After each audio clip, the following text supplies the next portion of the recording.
Hello, I'm Father Anthony Cicada, and welcome to broadcast number 7 for the Philothea Press bestseller, Work of Human Hands, A Theological Critique of the Mass of Paul VI, by the Reverend Anthony Cicada. To order Work of Human Hands and to read excerpts, visit www.philotheapress.com. Chapter 7, Art, Architecture, Furnishings, Ready for Assembly. As a seminarian in the early 1970s, I went to the dedication for a brand new church at a Benedictine abbey in the American Middle West. From the outside, it looked like an oddly shaped bunker. The inside featured clear glass windows, blond wood beams, bare concrete walls, a square table altar, and 2 images. The misshapen ping-pong paddle is the abbot's crosier. In the sacristy after the ceremony, the abbot, who had a reputation as a bit of a wit, thanked the archbishop and clergy who had participated, adding at the end of his remarks, "And if it fails as a church, it'll make a really great restaurant." We have all been in churches like this. Is it a church, or is it really a food court? I don't know about you, but the stained glass window looks an awful lot like Starbucks to me. Why do so many churches built for the Mass of Paul VI look so unchurchy? Why does the priest face the people now for Mass? Why did the tabernacle disappear? Why are there so few statues and images? The answer isn't fads or bad taste. It's bad theology. Specifically the modernist theology of the Mass as assembly. As we saw on broadcast 5, assembly theology was the underlying basis for the creation of the new Mass. Naturally, understanding the Mass primarily as an assembly supper rather than as a sacrifice offered to God will have a profound influence on the externals of the rite.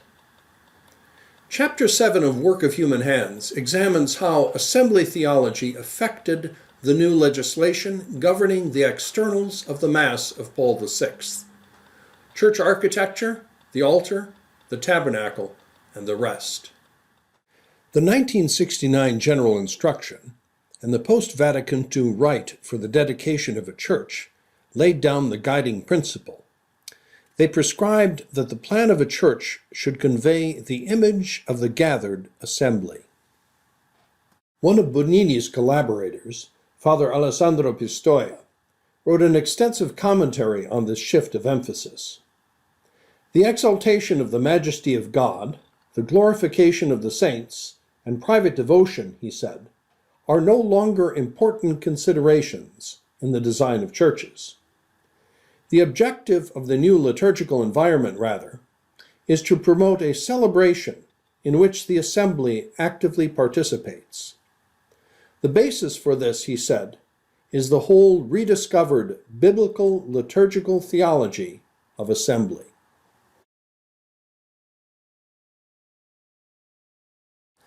One of the most striking features of the post-Vatican II liturgical changes, and one intimately linked to assembly theology, was Mass celebrated facing the people, which was adopted everywhere after Vatican II. Father Jose Maria Martin Patino, who is a member of Concilium Study Group 10, was directly involved in creating the new order of Mass, pointed out this connection. The modern notion of Mass facing the people, he said, is based on an anthropocentric, or man-centered, theology, rather than as before on a theocentric, or God-centered, theology. In recent years, some have begun to advocate celebrating the Mass of Paul VI in the old direction, facing east, or ad orientem, as they say. For the liturgy of the Word, the priest faces the people. For the liturgy of the Eucharist, he faces the altar with his back to the people, an arrangement that looks a little like the old Mass.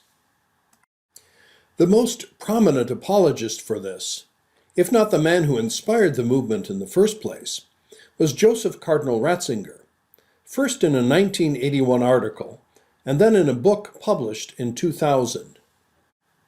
Christian liturgy, said Ratzinger, must be cosmic liturgy. Facing east makes this cosmic dimension of the Eucharist present through liturgical gesture. Facing the altar, he continued, was in reality expressing a view of the Eucharistic celebration in the context of cosmos and parousia. Cosmos, cosmic, sounds mystical and devotional, doesn't it? Since Ratzinger was permanently labeled the great watchdog of orthodoxy, one might think that such language was rooted in good old-fashioned traditional Catholic theology. In fact, however, Ratzinger lifted his cosmic terminology directly from two modernists. The first was Hans Urs von Balthasar, specifically his books Cosmic Liturgy and The Glory of the Lord. Due to the mystical tone, some would say the pseudo-mystical tone of his writings, Balthasar has become popular among conservatives, who consider him quite traditional. In reality, though, Balthasar detested traditional Thomistic theology, which he said he felt like tearing down with Samson's own strength.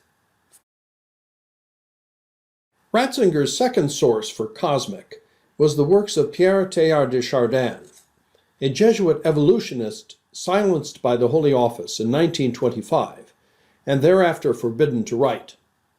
Teilhard's ideas on the cosmic Christ and the omega point of cosmic evolution enjoyed a great vogue for a while after Vatican II, and amounted to not so thinly veiled pantheism. It will come as a surprise to many to hear that Ratzinger has long been a promoter of this heretic.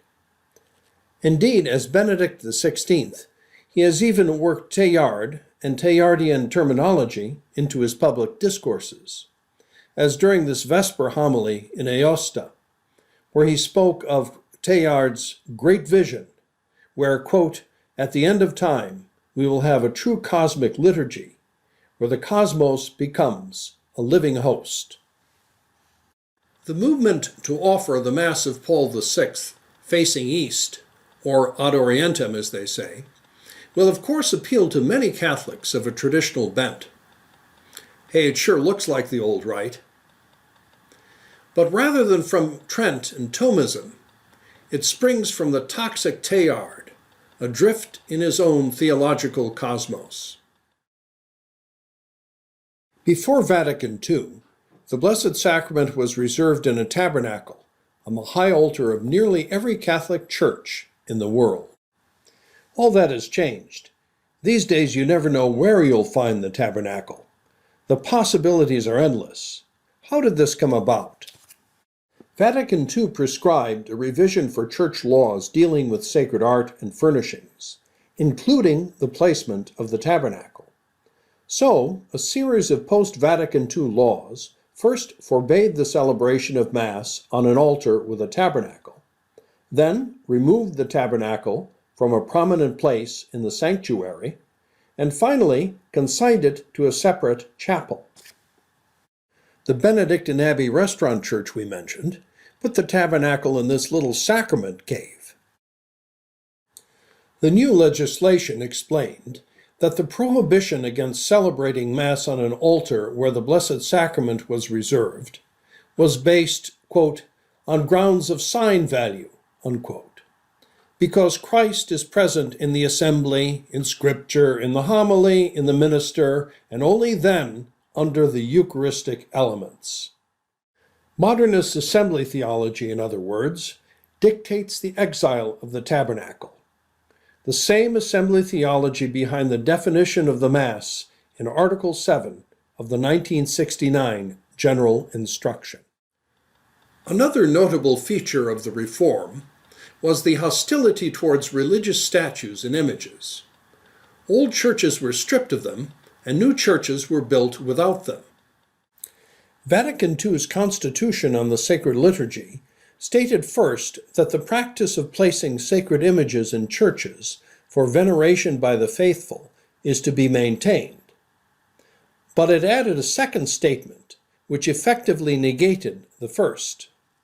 Nevertheless, there is to be restraint regarding their number and prominence, so that they do not create confusion among the Christian people or foster religious practices of doubtful orthodoxy. This passage contains 5 fuzzy or equivocal terms: restraint, number, prominence, confusion, and practices of doubtful orthodoxy. These terms raise more questions than they answer, and will be used to strip Catholic churches everywhere of statues and images. On the question of images, the 1969 General Instruction adds, "There is a need both to limit their number and to situate them in such a way that they do not distract the people's attention from the celebration." Bottom line, keep your eyes on that cantor lady, or get real used to looking at that bare wall. Talk about options. To find out more about the reasons behind the post-Vatican II changes in church art, architecture, and furnishings, read Ready for Assembly, Chapter 7 of Work of Human Hands, a theological critique of the Mass of Paul VI.